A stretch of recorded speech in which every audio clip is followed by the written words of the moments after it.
We're gonna get started in about 5 minutes. We're just letting people trickle in.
Yeah, I got it. Hi, Barbara. We haven't started yet. I'm just gonna give it 2 more minutes and see if anybody else joins. Oh, Barbara, I thought Okay. you were coming in person today. I was all excited. No, next month, hopefully. Sorry. What? Sorry. No, I couldn't. It's too cold. It's too cold for me to get out. It's and also it's a little icy. I'm afraid I might fall, She walked here, but I'm definitely taking the subway back. Yeah, it's really Take the it's bus kind of back. icy out, so I'm really afraid of having a fall. So otherwise I would be in person. I know, it was Oh, all yeah. It's not our diet, but. Who's in the background from me? What is that? That's weird. What? The background? There's more than one me. What's that in the background? I only see one of you. Oh, I see. Who do I see back there? You It's see- weird. Oh, you know what it is? You see the Oh, Oh, you see the second computer. second computer. Okay, all right. there's a Okay. weird. No, there's a weird reflection. Oh, it looks like a TV, but it's the window. Oh, I see, yeah, it's the window. Oh, it's the window. It's the window. It's a ghost. It's a ghost. Yeah, the ghost. Yeah. Hauntings, yeah. I mean, Tuesday, Yeah, but right, because I'm so confused with everything Anthony sent me. I Can you looked do at me a some of favor? it and I was like, Like in this yeah, we weird- should figure out what we need to do. Yeah. I need to read even though I just did them, I need to read the bylaws, like, okay, what I does know, this I role think do that's exactly? Yeah. Hey. Hey, Danny. Also, too, like, the roll call. Right on time. Happy New Year. Yeah, he was very specific Yeah, about but I that. don't have his lawyer brain. I was like, oh my God, I feel so stupid. What are the bylaws specific about? No, we were just talking about, Because we're the secretary and assistant secretary now. Yeah. Oh, yeah. Okay. Sure. and, Mhm. Anthony's so smart. He has everything in his lawyer speaker. I was like, I don't understand anything. Okay, no, I got it, 6 minutes. We're going to get started in about a minute because Danny Bonilla just walked in and he's the one that's going to be taking the minutes for tonight. So thank you for your patience.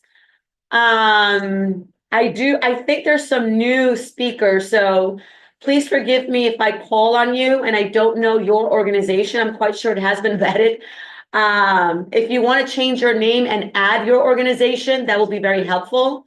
I do know some of you, but I'm not sure which organizations you are representing tonight. So if you want to rename your tab to include your organization so that when I call on you, it'll be a lot easier and people will know. I appreciate it. Thank you. But I'll do my best. We're waiting for just Danny. You always do, darling. Wait for most people, 5 minutes. No, I said you always do. Hi, Tracy. Good evening. Good Hi. evening. Hi, Tanisha. Oh, Hi. hi Tracy. Here, What's that? Tracy's meeting me. Yeah, where's Mini-Me? Where is he? Is he sick? He's finishing up his last dose of antibiotics, so I'm not trying to have him out in the chilliness tonight. No. Everybody's getting sick. I'm losing my voice and I don't know if it's, hopefully I'm not getting sick. Hopefully it's just, I'm losing my voice. So There's tea here. Miles, you want to come say hi? thank you. Just come say. Oh, all right. He said no. Danny, you're taking minutes tonight? Yeah. Fantastic. He's rejecting his public for this evening, Tracy. He wants to be alone. I want to be He alone. wants to be alone. Oh, he's not part of the. Yeah.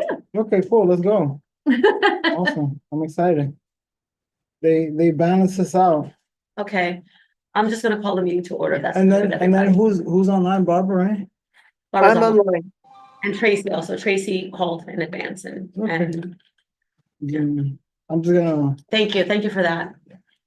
Somebody else too? No, No, yeah. Crystal Woodley? Crystal. Yeah. I don't have a notification, but I don't want to say that. No, I'm just saying, no, I mean, just in general, because I know, That makes a quorum. Let's go. so somebody, else- they, Noemi, I think. Moved to a different, and that's. Oh, she did? and that's why Okay. Daryl's here, I think, right? Okay. Oh, I don't know. I don't know who's new. I don't know. No, it's fine. All right, I'm gonna call this meeting to order at 6:38 PM. Welcome everybody to our first meeting of 2025, Parks and Cultural Affairs. My name is Luana Ferreira and I am your chair. I would like to start by giving a warm welcome to Daryl Cochran. He's back at the PCA after serving on the bylaws committee, but he still continues to be the vice chair. Is that correct? Bylaws? Well, no, of the general board. Aren't you the first chair? Oh, no, I'm or- assistant secretary now, Assistant secretary. Okay. So, but I was on parks for 6 years. Yeah. yes. A long time, yeah. All right. Good to be So back. we also have some community board members joining. Welcome. I do not have much to report other than it's been quite slow with parks because as you already know, it is very low season in terms of activities, but we do have parks will be joining us to provide us with updates with capital projects. That said, any other? What, yeah, okay, so Alexis, my vice chair, who has been, people are volunteering to take minutes, which is great. So that relieves Alexis from this task, but take it away, Alexis, you have something to report on? No, just for all your nonprofits, don't forget the discretionary, city council discretionary funds applications are now open. So start now and make sure you have all your documents. And then if you are a cultural organization, if you are going for this first round of the NEA grants for arts projects, make sure you have put your first part into grants.gov and then so you can apply for the second part of the full grant of NEA grants for arts projects. That's all. Thank you. Is there a website that people can refer to? Just NEA, just NEA. Yeah, but also too, just city council, New York City City Council discretionary. You can just Google it because I don't remember these things off the top. of my City head anymore. council discretionary is the Google keywords to search for this bucket of funding. Thank you for that, Alexis. Anybody else? It continues to be Art Dan Man season with Valentine's Day coming up. Oh, yeah. We are seeing his artwork all over District 12, so I gotta say that, shout out to that. Any restaurant, bar that you go to and you see Art Man Dan's art, that is our dear Danny Bonilla. So shout out to fellow board member, committee member. Okay, then, so we're gonna get straight into, The latest mural is on. The what? The latest mural is in Mama Sushi. the Oh, latest mural Yeah. is at Mama Sushi. Yeah, and I'm gonna have the plaza, I have to paint it probably this weekend. I'm like doing like a Valentine's Day so that people could go take pictures in front of it. Yeah, and I'm doing actually all three of the Triumph Public House restaurants. So this is gonna be little cute stuff. you know? Does that include the one that's over here by the bank? Yeah, so Tubby Hook, for Wash Public House and Triumph Public House, so yeah. Great. Congrats. Always good to see local artists beautifying our neighborhood. I love that. So with no further ado, Barbara, did you have something to say? I just wanted to suggest, Danny, have you ever researched the origin of Valentine's Day and Saint Valentine? I've never looked into that, but what will I find? Well, you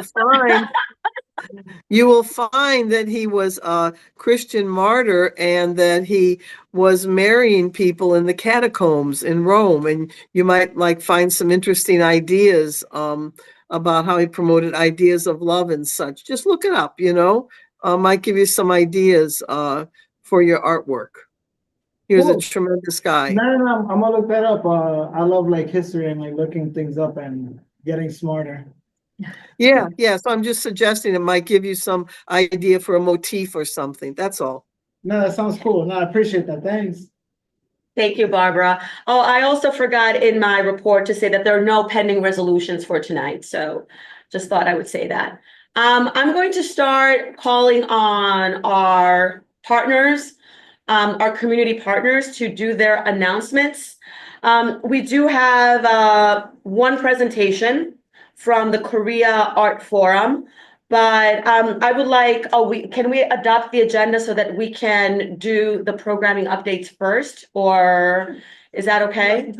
Motion to adapt? Second. Okay, there was a motion to adopt the, oh my goodness, I can't even speak tonight. Adapt the agenda. We're going to continue with the flow. I guess this was the doing of the district office. We usually do program updates first, and then we get into the presentations. So instead of doing number 2, we're going to do number 3 first. Ask our dear friends of the Korea Art Forum to hold off on the presentation. Hi, Paola. All good? Okay. And I'm just going to. You're all good. I'm good. I'm just going to call on people in the order that they logged on to make it fair. So I'm going to start with Melissa Kivet from the Dykeman Farmhouse Museum. Welcome, Melissa. Hi, thank you so much. I just wanted to hop Yeah. on real quick to, So hold on. okay, Melissa, before you do your programming update, this is a programming update, yes? yes, Okay, make sure that if it's possible for you to send, Oh, who stopped the recording? wait. Okay, hold on. We have to stop the meeting because the recording just stopped for no reason. You want me to get? No, I got it. I think I got it. Yeah, if you don't mind, put it on the chat so then people could see it. That's what I was gonna ask. I was gonna ask you before they started the program. Do we record on the cloud or on this computer? On the computer, I think.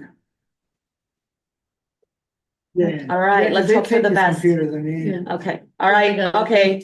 All right, one at a time. Let me just repeat this. If you are presenting on programming, we kindly request that you send a blurb to the district office, to Paola, so that it can be added to the minutes. Or to Danny, nyc17@gmail.com, because he's the one taking the minutes tonight. So Melissa, I'm so sorry to have interrupted, but just to be fair in the task of minutes and minute taking, it's just helpful if organizations do send whatever they're saying to a blurb. Okay, Melissa, 2 minutes. All right, great. Thank you so much. I just wanted to hop on really quickly to let you know about our upcoming February programming. It is virtual. It's our annual, biannual, I should say. I'm talking about Race Matters lecture series. We have found that doing these as lunch and learns, so doing them around lunchtime has been really effective for people to attend. So on February 5th, we are doing a presentation about the new research and on enslavement in Upper Manhattan that took place at the Dyckman Farmhouse last year. So I will be presenting along with our researcher Ramin Ganeshram. And then on February 12th at 12 p.m., the Harlem African Burial Ground will be presenting. I'm really excited to hear more about their project. And then lastly, on February 26th, we have Envisioning Seneca Village. And they're going to talk about how they're digitally reconstructing Seneca Village. So should be a really interesting talk. All the details are on our website, and I will go ahead and forward this blurb on for the minutes. Thank you so much. Where's Melissa from? Dyckman Farmhouse Museum. Thank you so much, Melissa. Does anybody have any questions for Melissa, the Executive Director for the Dyckman Farmhouse Museum? I had a question. Go ahead, Daryl. This is unrelated, and I'm sorry if this is old news already. Was there a break-in recently? Ha ha ha. Thank you so much for bringing that up. I did actually see that on the Inwood group and also on the Citizen app, but actually it was our caretaker. He was having a bit of a hard time trying to get into the house. His lock was kind of frozen, and some good Samaritans called the police just thinking that somebody was trying to break in. So we actually really appreciate whoever called in, but it was just our caretaker. That is a relief. That is a relief. Kaya, do you have a question? Yes, thank you so much for acknowledging me. I was wondering if you have any update on the memorial that was being discussed. I think prior to COVID, it was. Thinking of something different to do in New York City? Hello? Yes. Sorry. There's some background noise. I believe there was some discussion on whether or not the MT had finished vacating the block, and then they were supposed to get into the planning design phase. But if you're involved with them, if you have any updates, that would be great. Absolutely. So the design phase has just wrapped up. Actually, we will be attending the general board meeting to discuss where we should be presenting that design later in this month. So keep an eye out. We're also going to be doing a talk for the Lewis Latimer House on February 20th about that design. So the design is ready. We're about ready to enter into the fundraising portion where we will fundraise the money so that we can outfit the memorial and start planning for having it open. Great, thank you. Mhm. What's it that she said was it January 20th at the Lewis Latimer? February 20th, I'm sorry. February 20th, okay. Okay. Any other questions for Melissa? Okay, we are going to continue with Catherine Hughes, the Executive Director for the Morris Jamel Mansion.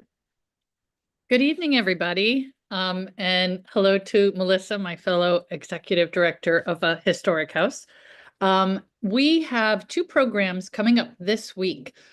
On Wednesday night from 7 to 8, a virtual program. It's our virtual parlor chat, and it's about the mysterious disappearance of Louis Le Prince, who was he lived in the mansion with his family, and he was to come from France to show his moving pictures.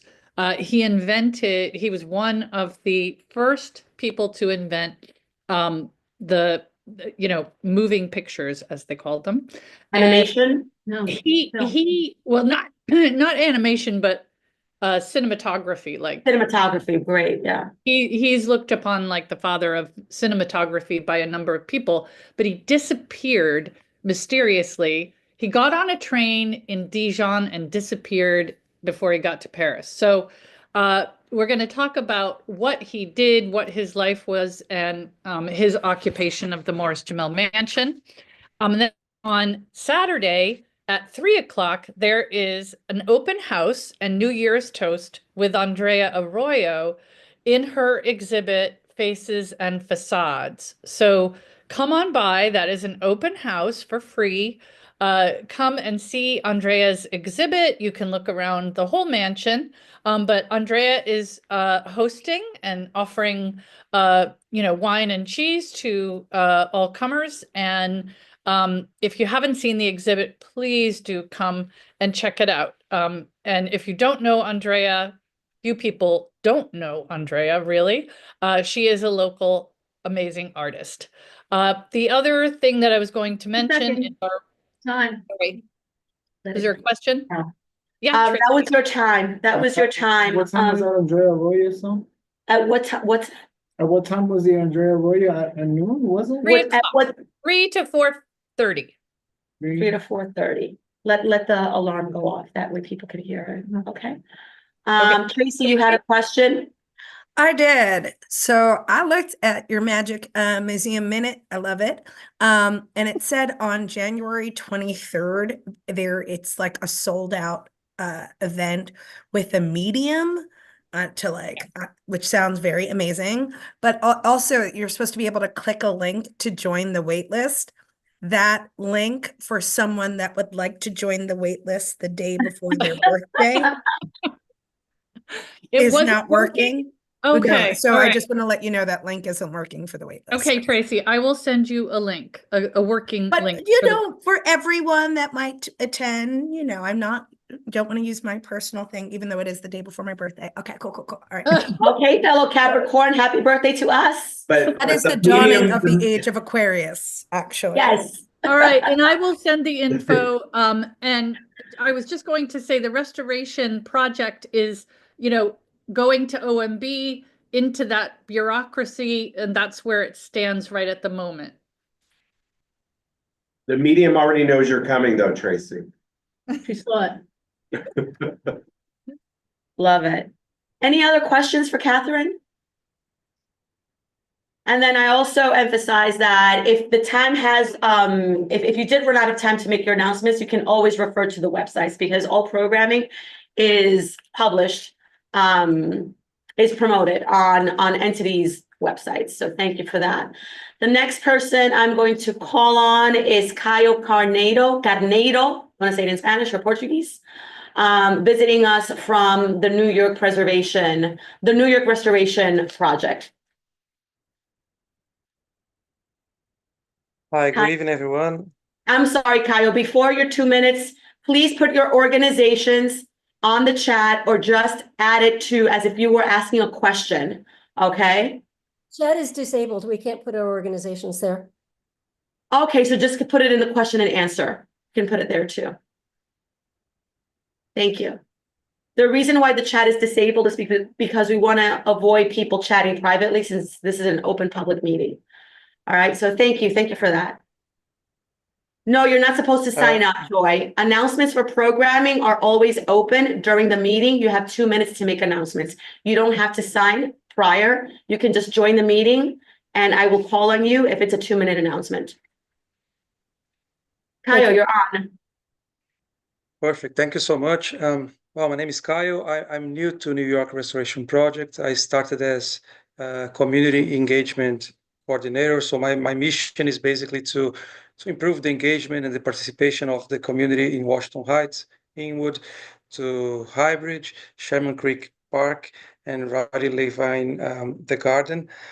And so I'm introducing myself, and we've been talking to Jenna and to other colleagues because especially Sherman Creek, people don't know that it's a public space and it's available and it's well kept for everyone to use. And we want to improve the community participation there. People can do apply for permits to do birthday there. And we have also our programming. So from this meeting on, I'm gonna be a regular attendee here. and sharing our programming, and also a point of contact to anyone who wish to partner up and do any activity in one of those areas. And also we have the Sherman Creek Center, the office where we work from, next to the Sherman Creek Park and PS5, and our work room is available for anyone to book. It's just on our website. So it's just to introduce and say that we are making this effort, and we count on you all to increase the participation of the community and to make the spaces more used by everyone. And you're most certainly welcome. Thank you so much, Caio, for taking the initiative. I have a question. Are those spaces for rental free of charge? Yeah, no, they are not for rental. They are open for free use. Free use. Just need to book, and then there is a link, like the room is just available. We have a public availability, and the outdoor spaces, they are also all public. We just take care of them for the city, so we are partnered with the New York City Parks, so they are public, and then we need to find ways for people to acknowledge that and know that they are available, and know that it's for everyone to use. Can you please restate? I'm so sorry. Can you please restate where it is, Caio? The location? Yeah, the Sherman Creek Center is the office in the containers between the parking lot where New York City Parks park their cars and the PS5. So there is that's the Sherman Creek Center where we work our base, and the Sherman Creek Park behind PS5, where we have the garden, we have the shoreline where we do the restoration there. Okay. We have the mushroom plantation. It's all spaces that are public and available. Okay, I'm going to specify PS5 is right by where the Harlem River Drive, that highway, that East Highway begins. That's what we're looking at, Caio, the exact address, because not everybody knows where PS5 is. I know because I live on Dyckman. So PS5 is where Dyckman ends and the East Side Highway begins. And the New York Restoration Project and all of that space is right next to it. On 10th Avenue, right? That's 10th Avenue? X. That's 10th Avenue. Yeah. It's on the intersection of Dyckman, the highway, and 10th Avenue. And Luana, Exactly. Luana, if you can hear me. The bridge is not there anymore. Sorry, one at a time, please. Yes, Jana? Hi, good evening. I just wanted to note, hello, Caio, and thank you that the permit fee of $25 still does apply for anyone who wants to permit the space. But the meeting room that Caio mentioned is free and available. Exactly, yeah. And also, go ahead. I think Barbara. Barbara, yes. Yeah, I wanted to say that, are you saying that people could be using those outdoor open spaces? Those spaces are all outdoors? Yeah, they are public parks, so it's the permit system. If you want to do a small event, you just apply for the permit, and then within the hours of the parks are opened, people can use. Okay, I would suggest that you promote that idea at PS5 by giving that information to the teachers. And then the teachers can send home a flyer with the parents, because that might be a place, for example, that parents would do a birthday party after school for their child that is in the school. The other place I would recommend that you directly promote it would be at the daycare center that is in the Dyckman houses. Because that would be, for example, the daycare center might like to do an event there, for their children. You directly want to go where the kids are.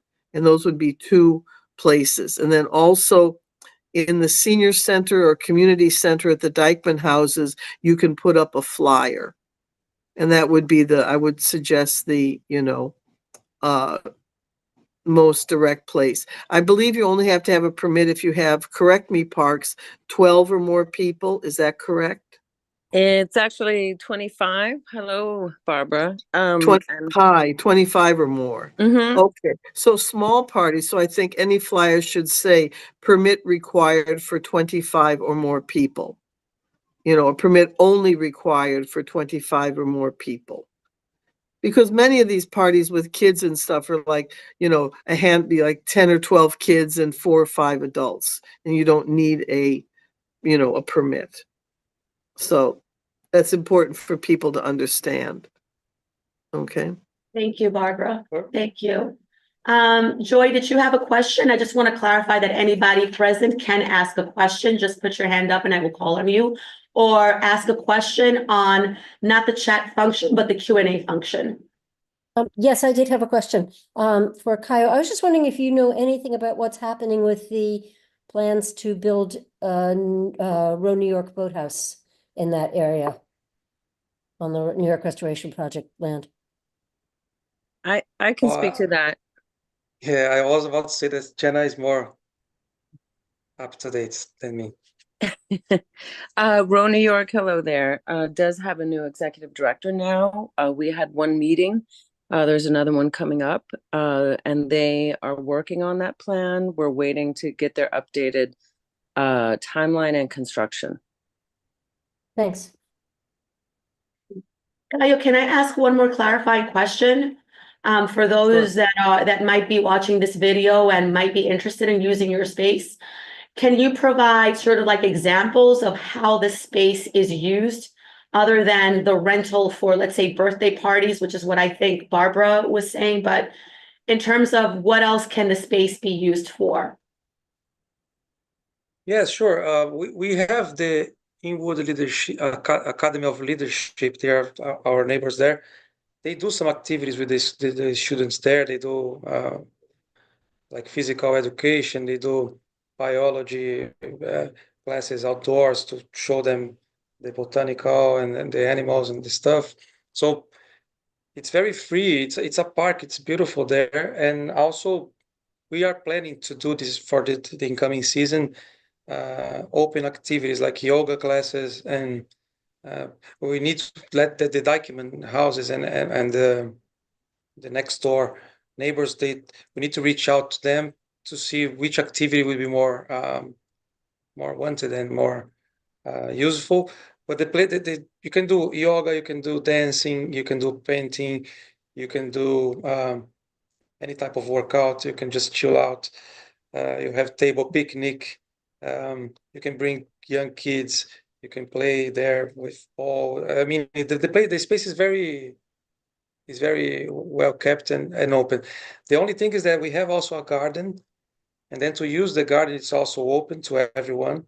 We have our urban agriculture team that can help people and teach and instruct them to how to plant and to keep a bed and to interact with the garden, because one of our goals is to help people to learn how to grow vegetables, to grow food, and to learn how to plant and manage a garden.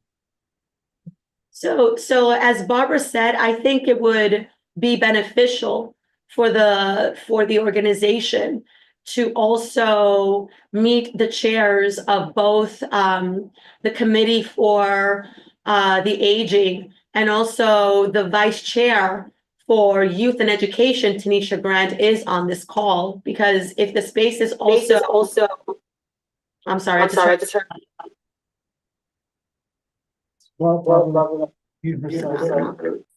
There you go. That's why.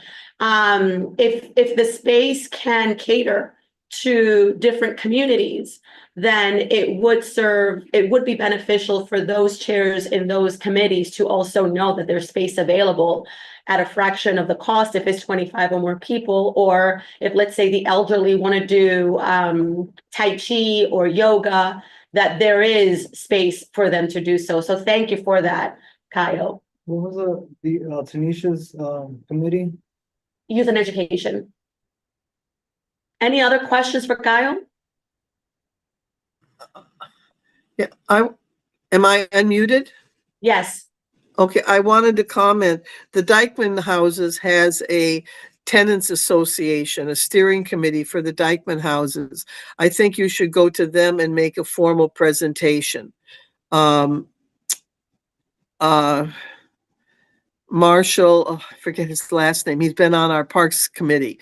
And also Miriam James have been active in that, but basically contact the Dyckman Houses Tenants Council. And that would be a very important starting place for you to make a connection to the community there. Barbara, thank you so much. I want to note that we actually had a meeting with Miss James. I coordinated a meeting for her to meet with Jason Smith and Simon Skinner over at NYRP prior to Kaio coming on board with NYRP. So it was very helpful, and Miriam is looking at what Dyckman Houses might want to do. This other gentleman you mentioned, if you can share his information, I'm happy to help NYRP connect with him as well. Fantastic. Okay, thank you so much. It seems like everybody's excited about this organization and having availability of learning spaces and celebration spaces. Okay, the next person I'm going to call on, again, my apologies for the horsiness of my voice. Marshall Vanderpool. Marshall Vanderpool. Miriam James has his phone number. Thank you. Marshall Vanderpool. Okay. Okay, the next person I'm going to call on is Kaya Samurkas with the Friends of Inwood Hill. Hi, everyone. Can everyone hear me okay? Yes. Great, thank you. So we are also slowing down a little bit in the winter, like many other parks groups, but we did have a fantastic weekend this past weekend at Mulch Fest, where we mulched hundreds, maybe even thousands of Christmas trees. And then we gave away the fresh mulch to anybody who came by and was interested, so they can use them to beautify a garden or an outdoor space or a street tree that they're involved with, or use as a little sachet, kind of like potpourri. We are getting ready for the spring season. We're going to be applying for the discretionary funding, so thank you for the reminder. We're also applying for grants to address some of the wildfire damage we've had, and we're also preparing for our 10th, I can't believe it's 10, annual Earth Day Festival, which is going to be April 26th. We are hoping to do a presentation for the committee between now and April, so I will be in touch about scheduling something like that so we can discuss what we're planning, the other organizations we'll be partnering with, and also seeing if the committee and anyone in attendance has any suggestions. Yeah, we're very excited. 2024 was probably our biggest year, and I think 2025 we're expecting to do as much, if not significantly more work. So we're very excited for the support of this committee and people like Jana and everybody who's come to our events. Happy to answer any questions about upcoming programming, but yeah, very excited. Thank you. We're excited too, Kaya, as a kind reminder, just a general reminder every time that for presentations, those requests need to go through the office. If you have a PowerPoint, a presentation, a proposal, a project that is in collaboration with any of our city agencies, those need to go through the district office on the third Thursday of every month. That way we avoid a jam-packed agenda, and we want to be also equitable with our time because we do have full-time jobs, and we don't want to get into the habit of just accepting people at the last minute. Danny. Oh, no. I thought your hand was up. Okay, yep. All right. Any questions? I just have a quick question for you on the point about the presentations. If I submit something, say, at the end of this month, but I want to do it for March, is that too much advance notice, or there's no such thing? There's no such thing. Perfect. Anytime, if you do it after the third Thursday of the month, then no, it's a no-go. Or if you text me, hey, can I come to tonight's meeting with a presentation? The answer will be no. I just try to be extremely, extremely equitable. So thank you for your understanding, Kaya, but there's no such thing as too early. It's always appreciated. Okay, the next person I'm going to call on is Joy Hedge, right? Hedge, right? Harlem River Community Rowing. Joy Heck, that is. Okay. Oh, Heck, I'm so sorry. Okay. It's winter, so we're not rowing. We are doing some winter training, but that's not what we actually wanted to talk to you about. We are trying to move ahead on the problem of water safety on the Harlem River. And after talking to a number of people, there's basically 3 strategies that may improve the situation. This is follow-up to our incident with when our 8-person shell was flipped. One is better signs on the bridges. The second is buoys telling people that these are no wake zones.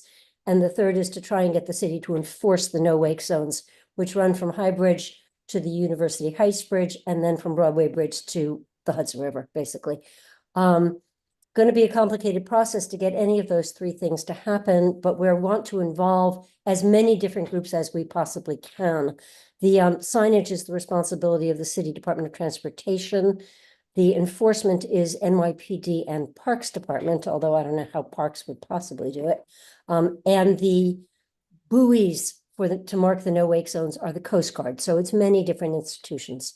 We're going to be launching a process soon and working with other groups to start this moving with as many groups as we can bring in, which will include us, of course, and Row New York, we hope, Classic Harbor Lines, which is the folks that flipped our 8 and have been extremely cooperative, the Circle Line, the Harbor Operations Committee, many other groups. And we hope that you guys will be willing to work with us on that as well, both your committee and the Public Safety Committee of the Community Board.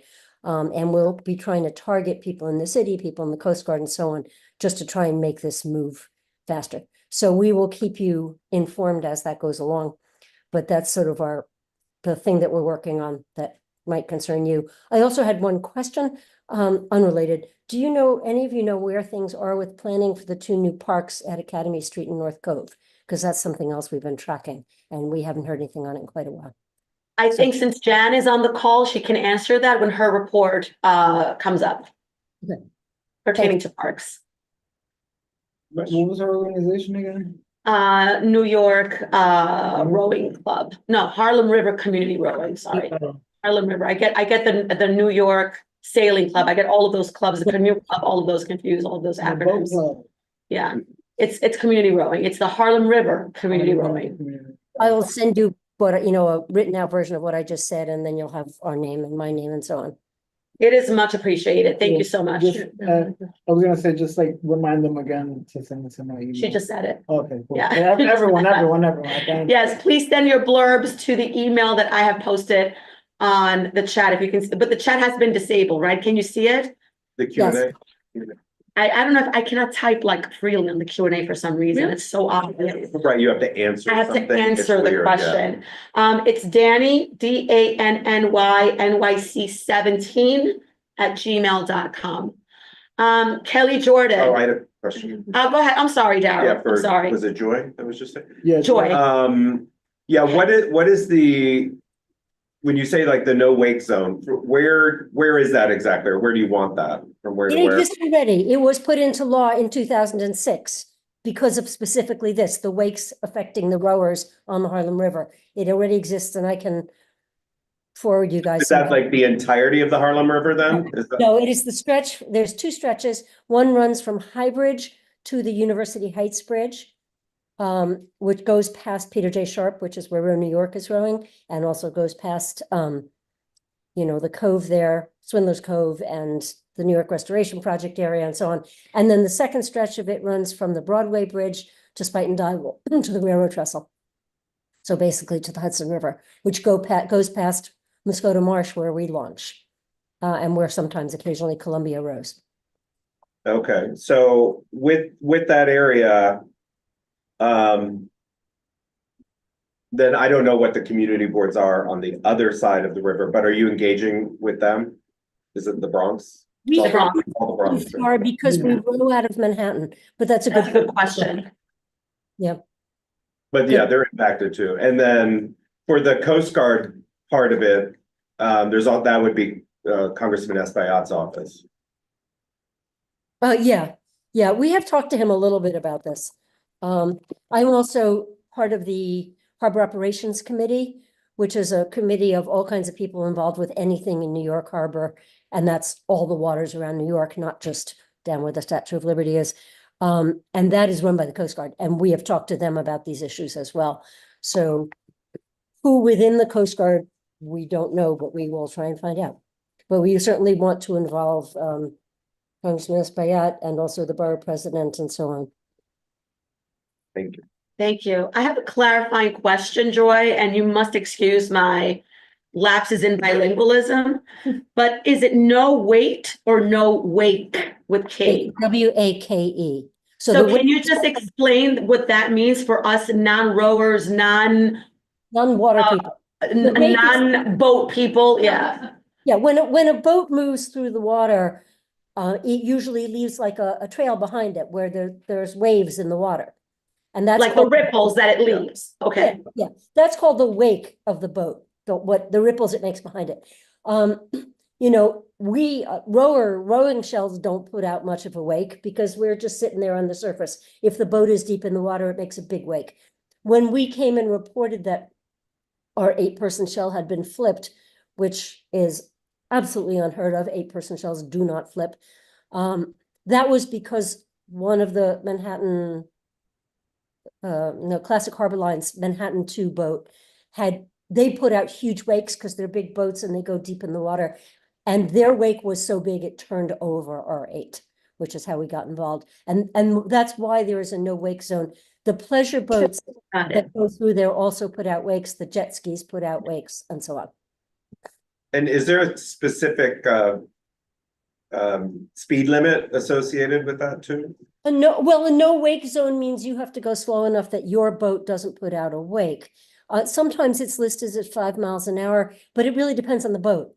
So some boats can go faster. I mean, a jet ski that's going very fast actually is actually rising above the water, or not entirely above the water, but it's rising up and has very little wake. So it could actually go very fast, but if it's going slowly, it puts out a wake because it's sitting deeper in the water. So it really depends on the boat. Thank you for that. Danny? That was the question that I was gonna ask, is like, what is the speed limit then of these boats? Like, if it's like a small jet ski or like a big tugboat or. I don't think it is a speed limit. It's simple. I mean, what I always see on the water is simply it says no wake zone. So the speed at which you don't have a wake depends on what kind of boat you have. So they don't say the speed limit is X. I've been in places where you'll see signs that say speed limit 5 miles per hour. It doesn't, to the extent that there are no wake signs on some of the bridges, they don't say that. They simply say no wake. And so if it's legally a no wake zone, the operator of the boat has to know at what speed they do not put out a wake. Okay, that makes sense. Thank you. I learned a lot. I learned today. Gotta ask these questions. If anybody is interested Learn in something remote, every you day. can come out in our launch and see what it's like and see what it is we really do, but not until the spring. Last time I had read out what the law was from the actual law book. And it said that the NYPD was involved in enforcement for this. Did you contact the NYPD maritime unit and talk with them? Yeah. Yeah, when our 8 got flipped, we've talked to them. We're going to be doing more of that, but we know they're definitely part of it. When did you talk to them? Well, the 8 was September, so that's What? I can't hear you. You're jumbled up. What? the 8. Something is duplicating here? Yeah, the thing is that Barbara, every time you unmute and somebody speaks, it echoes. She said September. Yeah, we talked to them in September because that's when the 8 was flipped. That's when this started.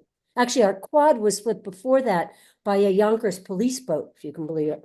We weren't either. But So what did the police say? I didn't talk to them. I don't know what they said. I'm not the person to talk to them. I mean, what they probably said is, thank you, we don't have enough police, which is true. That legislation calls on both Parks and NYPD to do the enforcement, which was news to Parks when we've talked to like Jana and Chris about it. And I don't think Parks has any boats at all, so they couldn't possibly do that. Hi, Joy. I'm laughing because we don't have the ability to do that. But also Luana and Chair and Committee, I thought you might want to hear from Joy about their free options. Joy, do you want to share that? Well, Yes, because I want to also give an opportunity to the other people. I want to move the conversation along. I know it's an ongoing one, but yes, do share. Everything we do is free. All of our programs are free. And so it's not our free options. It's all free. we, raise money from asking for donations and applying for grants, and we will be applying for the city council grants, and we've applied for various other things too. But all of our rowing programs are free. And we are trying hard to do more to get further out into the community. We've actually applied for the EPA Flourishing Communities grants as well, which we're keeping our fingers crossed on, because that would really give us a lot of resources to bring in way more people and get more boats. But I think a lot of people have applied for that money, so we'll see how it goes. Joy, I would suggest another meeting with the NYPD Maritime people and explain to them that it's the Circle Line or that other service that operates on a regular schedule. Yeah, And to ask them to be there at the time when those boats are timed to go through, so that they can observe, educate, or possibly ticket the boats that are going through, because they do go through like about every hour or something like that. And that's something very specific. If you ask the police departments very specifically to patrol or watch a certain corner or, watch a certain street at a certain time, they can generally comply and be able to do that. But you have to kind of do the legwork first and give them a very specific proposal. Okay? We are not having problems with Circle Line, and we are no longer having problems with Classic Harbor Lines, which is the folks who flipped us. Classic Harbor Lines has been extremely cooperative. They gave us a significant chunk of money to compensate us for damage to the 8 caused by them flipping us, and to the person who lost her cell phone as a result. They have been great. So our problems really in terms of the wakes at this point are not the big commercial boats, because they're easy to target. Our problems are the pleasure boats. And that is much harder to target. And that's, because there's dozens of them, especially on holiday weekends, especially on weekends in general. And that, the police just have to be there and on the water to do anything about it. Okay. So Memorial Day weekend at 3 in the afternoon. Barbara. Okay. Okay, thank you for that. But I think now it's time to move it along to the next organization, because I think that now it's becoming circular. We're going to be on the lookout. We're going to wait for Joy to come back with a new report, and then we'll see how we can collaborate across committees and across agencies. Okay, so I'm going to call on Kelly Jordan. Kelly, you're visiting us from which organization now? Hi, good evening. My name's Kelly. I'm with the New York City Parks Department with Fort Washington Park. Oh, wait a minute. So hold on. So if this is parks, is that a separate programming, or do you want to co-present with Jana? No, I don't have any programming updates for tonight. So we're okay. Thank you.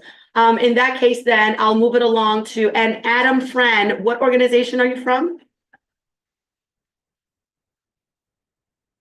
Adam? I'll come back to you. Okay, Anthony Rojas from NOMA. Hello. I'm Anthony from NOMA. I'm their external relations coordinator and membership manager. We just have a couple call for artists out right now. The first being the 23rd Uptown Art Show poster contest that is open through March 16th. You have the opportunity to be the emblem of this iconic month-long celebration in June throughout Washington Heights, Inwood, and West Harlem. The grand prize is $2,000.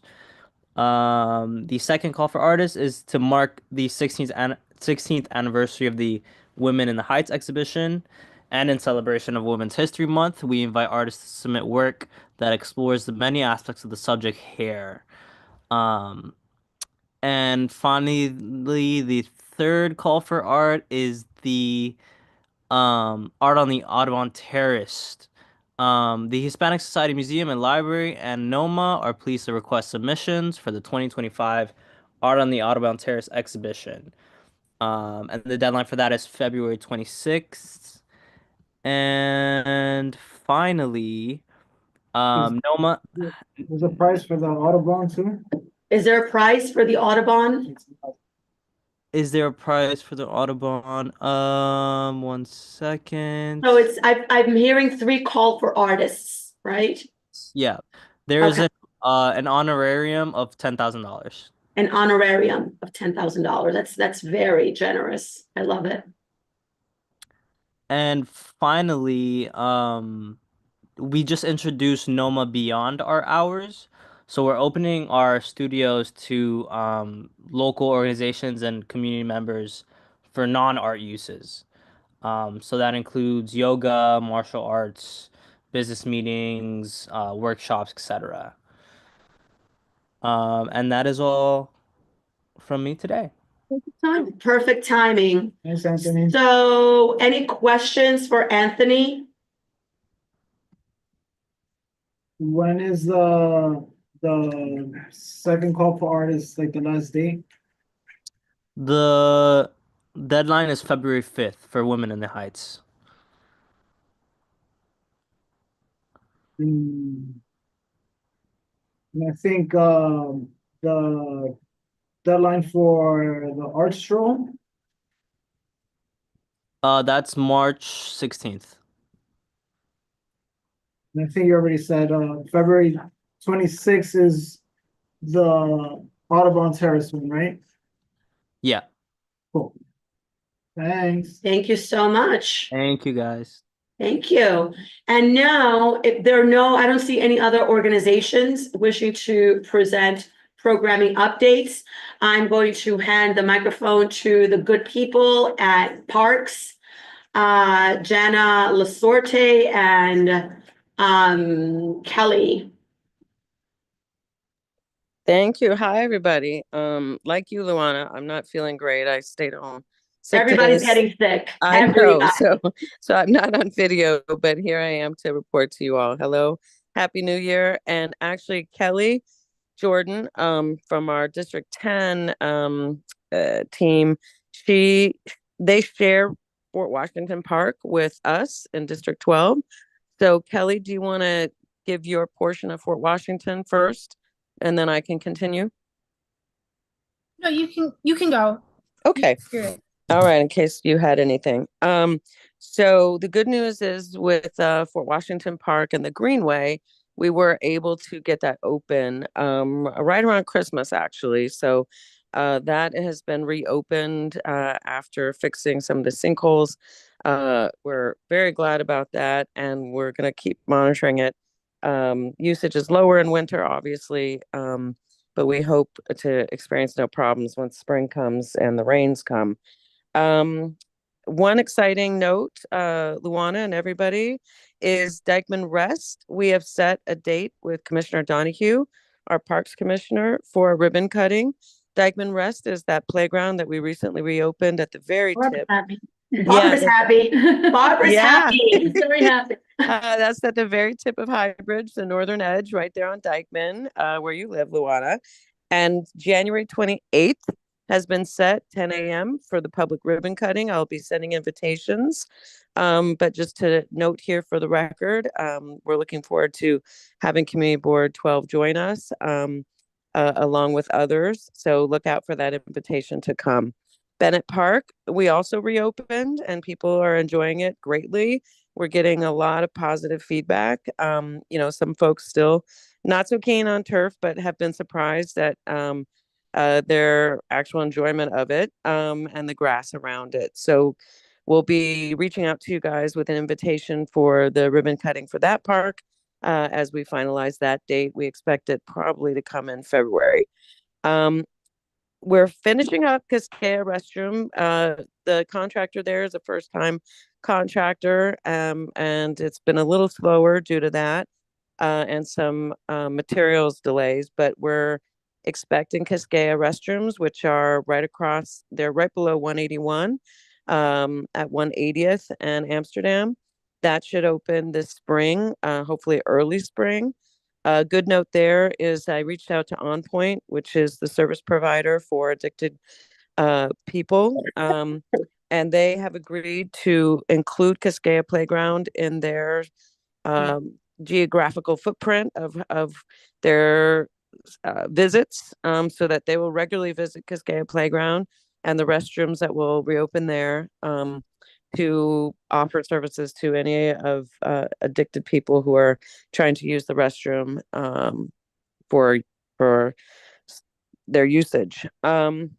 So we're happy for their partnership there, and we're also expanding their partnership in Highbridge, particularly between McNally Plaza, which is really on the other side of the 87 Deegan, through the grand staircase along Laurel Terrace, in the interior there, and along the terrace on Point's going to help us with some increased needle syringes that we're finding in that area. Monsignor Cat restrooms, again, that's a spring expectation for opening. We're getting really close there. We're about 75% complete. So that will really finalize the work at Monsignor Cat and Dykeman basketball courts. So that will be quite exciting for the kids there and the basketball players to have that restroom, and the public as well. And just a note there, back to Kaio's report, that Sherman Creek Park is one of our public parks, and because of the resources that we have to work with from the city budget, we don't have enough parks folks to take care of Sherman Creek, so that has been contracted out to NYRP historically. So happy to have Kaio. I look forward to meeting you, and we're happy to have NYRP doing such a great job at Sherman Creek. But Madam Chair and everyone, that is a public park just like our other public parks. So everything does work the same. It's just that NYRP takes care of the operations of it. So events, etc., they're all the same. And a real shout out for the pond back there. If you need a restful place, a beautiful place, I really encourage everyone to visit the pond. And the Babbling Brook, it's incredibly meditative, and walk out on the pier to the water. It's really beautiful, the work that NYRP has done. Back to other parks, Inwood Soccer Field. We're continuing to work with the contractor on the progress there. The drainage and curbing's been installed. So the contractor's working on just filtering out rainwater on the site for drainage. And that looks like a summer completion. So we'll keep you updated on the Inwood Soccer Field. Inwood Ball Fields 1, 2, and 4, right there at the Isham entrance at Inwood Hill Park. That is slated to begin work the first week of February. And we're excited about the restoration of the Art Deco bleachers that will come with the field work as well. And also an updated contemporary water bottle filler station that will be added to the existing old water fountain there. Lily Brown Playground, we're still in procurement there for a contractor. We hope to start that work in spring. And and Inwood Ball 6, which is over on the peninsula, that design phase has begun. So just a few updates there in terms of current capital work. One note too, back to Kaya and Mulch Fest. Friends of Inwood Hill did an amazing job with Mulch Fest on Saturday and Sunday, hosting folks who brought their Christmas trees out to be mulched. Our count had at about 800 trees. We want to note, and we'll do what we can internally at parks to help advise people as we head toward the next Christmas season. But unfortunately, people believe that they can drop their trees anywhere in any park and they'll be composted, and that is not the case. So Bennett Park, for instance, we had about 1,500 trees dropped, and those just go right in the garbage because they weren't dropped at the Mulch Fest sites, which were Jay Hood and Inwood Hill Park.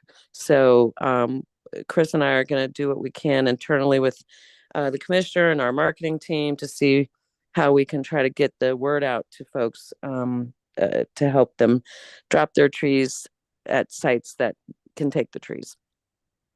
Thank you. Thank you, Jen. Alexis has a question. I'm going to go by order. Alexis, Tracy, and Barbara. Oh, and Daryl. Yeah, put me last. I have a question. Okay. Everybody has questions now. We're going to start with Jen, with Alexis. Okay. Hey, Jana. Hi, Alexis. Happy New Year. Happy New Year. One is a comment and then question. Actually, this thing about the Christmas trees came up in one of my staff meetings. Somebody said, I put it out. They said we could put it out by the compost bin, and they didn't take it. I'm like, no, it's got to go to Mulch Fest. Well, you know what's interesting about that? And this is one of the things that I need clarity on. And I'm going to see, what we know internally at Parks, but DSNY, and maybe you guys know, they did mention something about trees could be picked up on the street with garbage, and that I thought they said they would take them on compost day, the compost brown Yeah. compost bins. That's what this guy did. And they didn't take the tree? No. Interesting. Yes. So it was a new endeavor I'd heard about that DSNY was going to try, but I'm still confused about it. So yes, I'm going to add that to the information that we need to clarify. Thank you. And the other's a question. So going back to talking about, one of my favorite organizations on the planet, my buddies from On Point. I know like at Marcus Garvey, there was a box that, those who use could put their paraphernalia in after they. Mhm.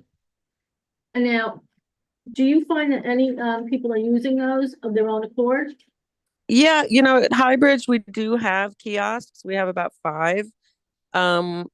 We are actually talking with our syringe team at Parks about the prospect of possibly up at Amelia Gorman at the Terrace. All of this, we'd want to work with the community board and the community and the electeds before we do this. But we are looking at the prospect of possibly more kiosks for needle drops, because we are seeing that they're used, Alexis, and it does help keep the needles off of, the ground, which is safer for everybody. So yeah, we are seeing that they're used, and On Point services the Highbridge kiosks that we have currently, and they empty them. Thank you. The next person, I was gonna go in this order: Tracy, Barbara, Daryl, Danny. First things Go ahead, first, Tracy. while everyone was talking, I just Googled NYC Christmas tree disposal, and it comes up on the 311 site. And the Department of Sanitation says that you can leave your tree on your compost day. Yeah. You can leave out with that. Yeah. And they So say weird that they you will didn't take it. compost it. Thank you, So that's Tracy. weird. Yeah, I don't know. I don't want you to give too much lip service, but I would like to hear just like 1 minute on, we in New York, it was extremely dry here, and we had our own, issues with fires at Prospect Park. And then there was so much going on with the Palisades, with what's going on in LA. Could you just speak just a wee bit about how our parks are doing in terms of dryness and just sort of the safety around that? Absolutely. Thank First, you, Tracy. Yeah, and happy birthday. The good news for us, as you know, I think we had 3 parks on fire: Highbridge, Fort Tryon, and Inwood Hill. Inwood Hill was our biggest and longest fire for almost a week. We're really grateful that Friends of Inwood Hill is putting in for their fire grant. We are working internally at Parks with all of the different parks across 5 boroughs that experienced fires. That includes Van Cortlandt Park, Alley Pond Park, Prospect Park, like you said. There are a number of parks that weren't very publicized by the press that also experienced fires. So we're working internally with our commissioner and the different commissioners of each borough, actually, and administrators of those parks to jointly put together some standard operating procedures. So if anybody on this committee right now, panelists, the chair, the board members, listeners, if anyone has, any thoughts or feedback or suggestions, please feel free to email me those, because we're compiling all of the different feedback that we got from the public, from fire department, from our PEP, our Parks Enforcement Patrol officers, and the police, etc. So we're putting all of that together collectively so that we can have some SOPs going into this year. The good news is that right now the drought warning has been lifted. We have had some rain. We have had some snow. That's very helpful. We continue to be, just monitoring our parks. and on the lookout. Some of the fires, we don't know how they began, likely human caused, either intentional or unintentional. We do not know. So I just want to encourage everyone to also just stay on the lookout. We're lucky that the public, for instance, at Inwood, that was a 311 call that first alerted us to that fire. So everybody, is needed hands on deck related to that. So I hope that that helps you, Tracy, in terms of your question. It does. Thank you. The order follows. Barbara, oh my goodness. Barbara, Daryl, Danny, Kaya. Barbara, you're next.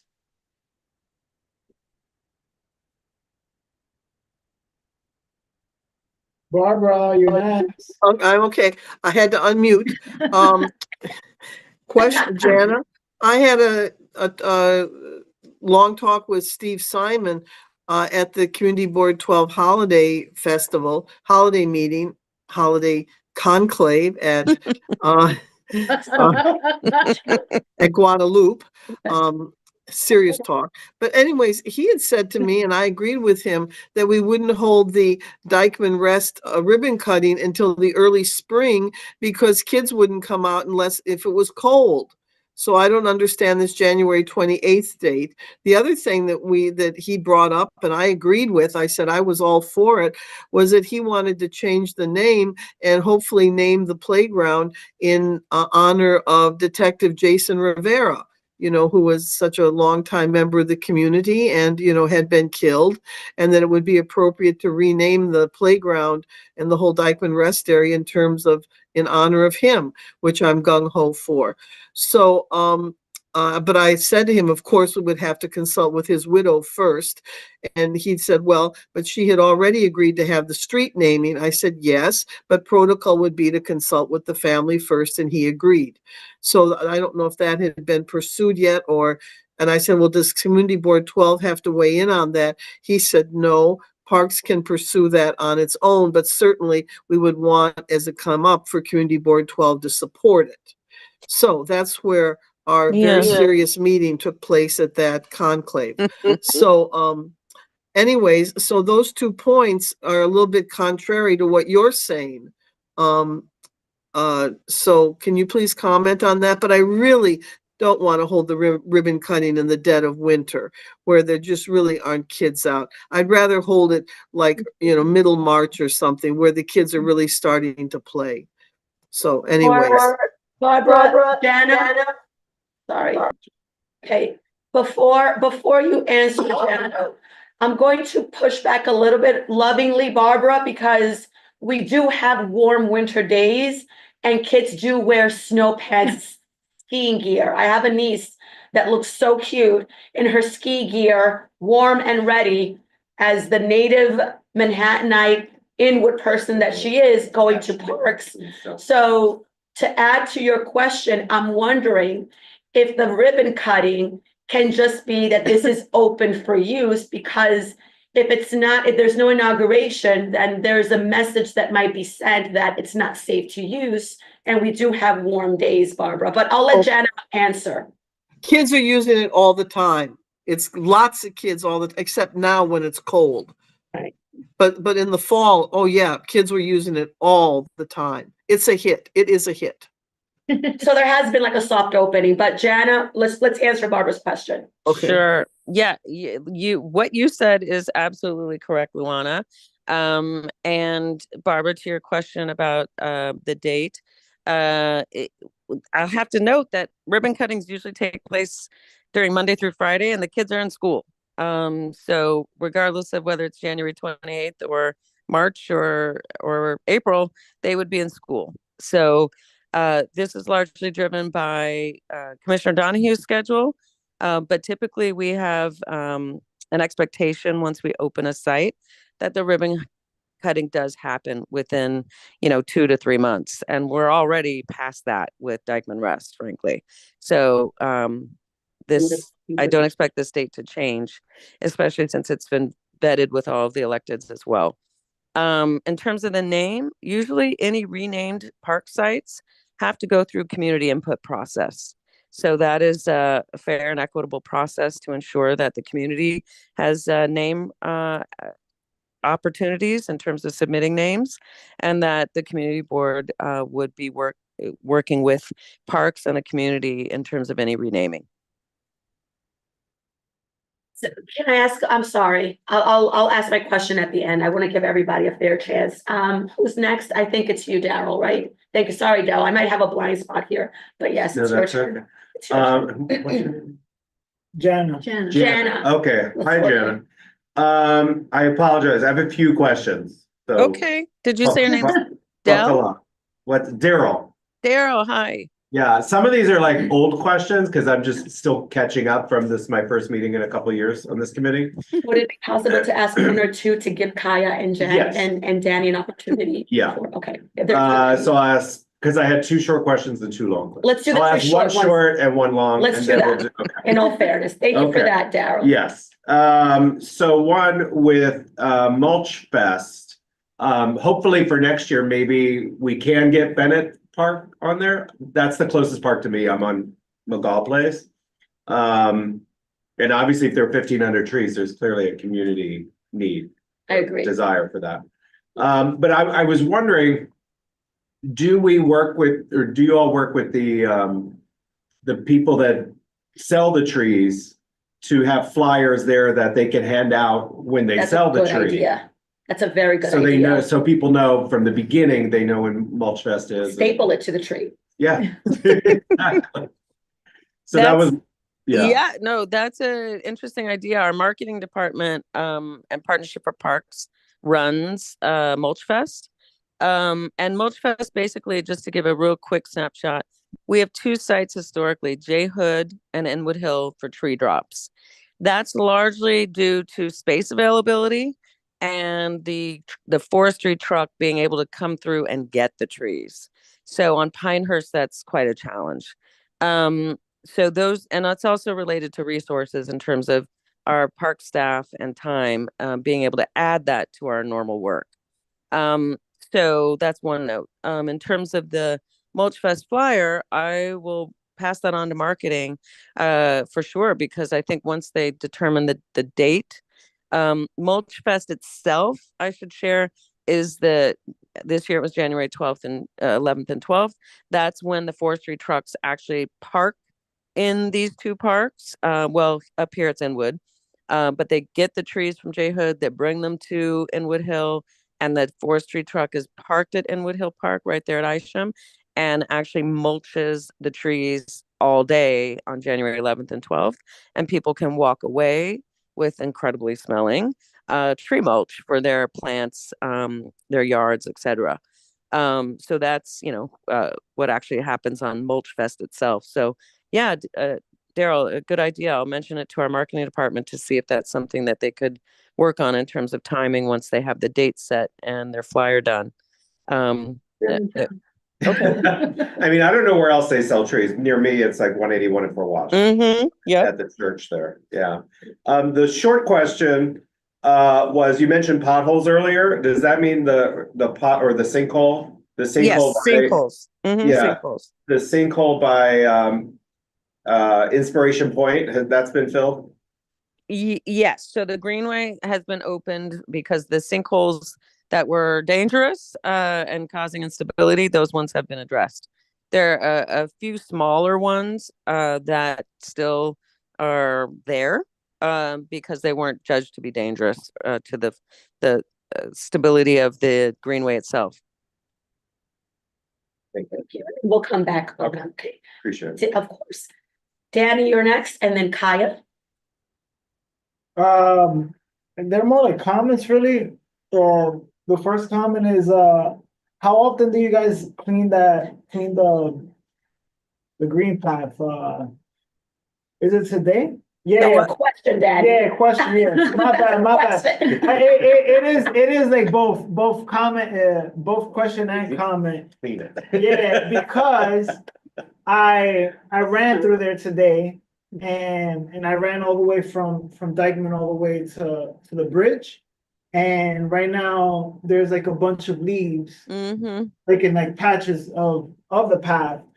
And I've gone through it in the nighttime and in the daytime, and it does make it dangerous for like people walking through and like the bikers. If like in the daytime, you know, like you don't know where the path is like starting, and like people already made like paths on the actual leaves. So I wonder like how often do they clean those paths, or at least like have the leaves like blown over to the actual like, I don't know, to the ground. Yeah, no, we're aware of that. We are down a lot of staff actually right now. And then what happens with the weather is we get a lot of call outs as well. So that has been pushed down the priority list in terms of the day in, day out work that District 12 staff have to do. But I will raise that again and remind our supervisors that it's still on the list to be done. That sucks. Yeah, it And does. especially since you guys just like, you know, fix the whole path. And the next thing is actually just like a quick comment of like what Daryl said. I wonder if you guys can do Mulch Fest also on the entrance of Margaret Corbett Drive. Since that's No, like, no, that you can't close the drive there for that, but also not it's not about on not on the drive No, itself. I understand the circle. I was going to tell you the forestry truck. Uh, that circle right there, the forestry truck wouldn't have enough space to actually turn and to mulch the trees.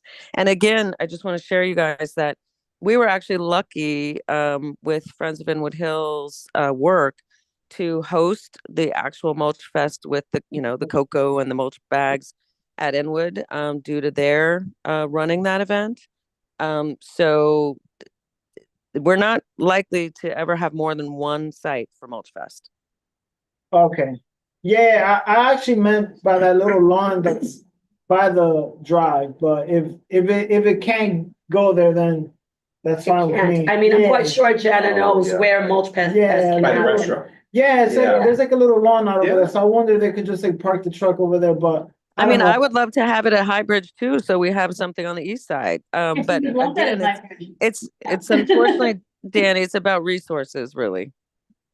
1% for parks. 1%. Hey, there you Yeah, go. exactly. Kaya, who has been waiting patiently, and then back to Daryl. 2% for parks. Anyways. Yeah. Since we're asking, right? No, thank you so much. So I have a point on Mulch Fest and then a bit of a larger comment for Jana's earlier point. So something that I believe the Prospect Park Alliance down in Brooklyn does is they actually rent a pickup truck, and a couple of their volunteers or staff drive around the area and pick up. And our goal for this Mulch Fest, yes, was to use wheelbarrows and wagons. And go pick them up by hand. And actually the park staff were amazing, and they did go pick some up in the truck. And since Mulch Fest is near Tracy's birthday, I guess we could bring her along. But if we I'm sorry, it's my birthday too. I love you. Tracy, you're January 20th also, right? 19? 2-4. Yay, the 2 birthdays. Oh, okay. So Aquarius, Capricorn. I know, I knew, yep. Anyone with a birthday who would like to come on the 2026 I think Mulch Tanisha Fest and I should truck. be on a float. All January birthdays. We should all be on a float. Because as you can see, Tanisha's pronouns are she, her, queen, sis. Okay, so. This is coming on the truck. Absolutely agree. As a separate and slightly more serious issue, I appreciate the interest that Park has is getting community feedback about the fires and preventing them and responding to them in the future. And something that has been discussed both in and out of Friends of Inwood Hill Park is the question about prescribed burns. So if anyone is not familiar with this, in a nutshell, is that fire is not just a destructive force, and I hope we all don't understand it that way. It's an important part of certain ecosystems, and specifically the oak forests that we have here that run up and down the eastern coast of North America.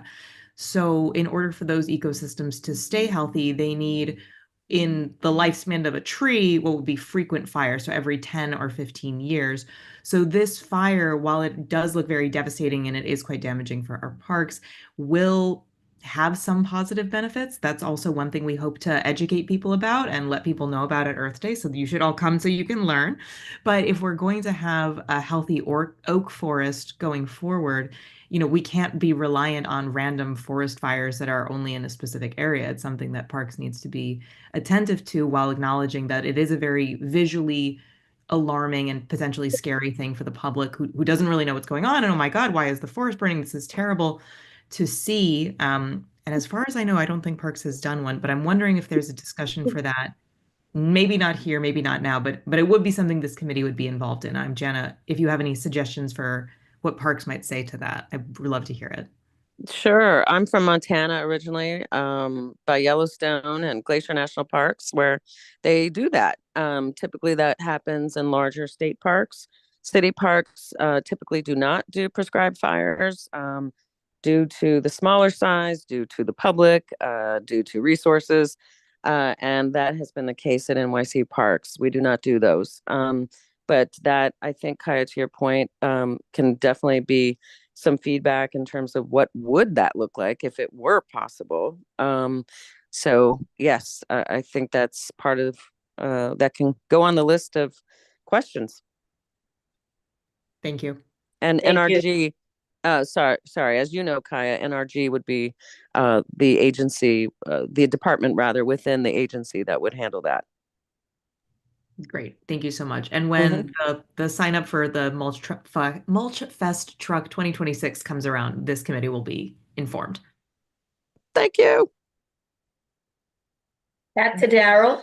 Great, thank you. So 2 more questions. One, you were talking about restrooms earlier. I know a while ago there was a pilot program around restrooms and like gender neutral setup. I was just wondering the state of that. Yeah, actually, thank you for reminding me, Daryl. The new restroom at Monsignor Kett will have one gender neutral stall. Actually, its own door, its own entry, and we're looking forward to that as part of that pilot that you mentioned. Wow, yeah, that's great because that was You and I were sitting in the 5 meeting. years ago. No, Yeah. more than 5 years Yeah, ago. and the guy, one of the architects was, They were saying they couldn't do they it. were not, let's just say they were not fully developed human beings. So Next question. okay. Next I can see that question. conversation. That's great. And then my other question, and I apologize to other committee members if they already know this information, just an update on Gorman Park. That has not been asked. Oh, Yeah. really? Yeah, that I has might not ask it been every asked. week. Go every month. ahead. Hey, ask I love away. asking that question. Ask away. Yeah. Go ahead. Well, yeah, no, thank you, Daryl. As someone who's lived here 18 years, Amelia Gorman, prior to my joining Parks in 2020, has been a keen focus of mine too, just as a citizen and resident. So thanks for asking. We're making some good progress there. We're working with Commissioner Shimamura and our forestry team and our chiefs and my team to look at the prospect of opening the lower section. Oh my God. So right now we're studying that. We're trying to see, how we could do that, the timeline of that. Forestry would definitely need to come in and clear out some of the trees, as you guys probably have noticed walking by. Recently there was a big tree that fell inside. So we want to clear the vegetation and the treescape first, as we also clear out all the garbage and debris and the needles. So we'll keep you updated on this for sure. I'm excited about this. I'm grateful that Commissioner Shimamura is willing to, walk this forward and look at this. Carmen's office has been really helpful here, and all of you. So thanks for advocating for the park. This is a good step in the goal of getting it open fully. Thank you. Danny has a question. How long does it take to make the calls on encampments and all that stuff?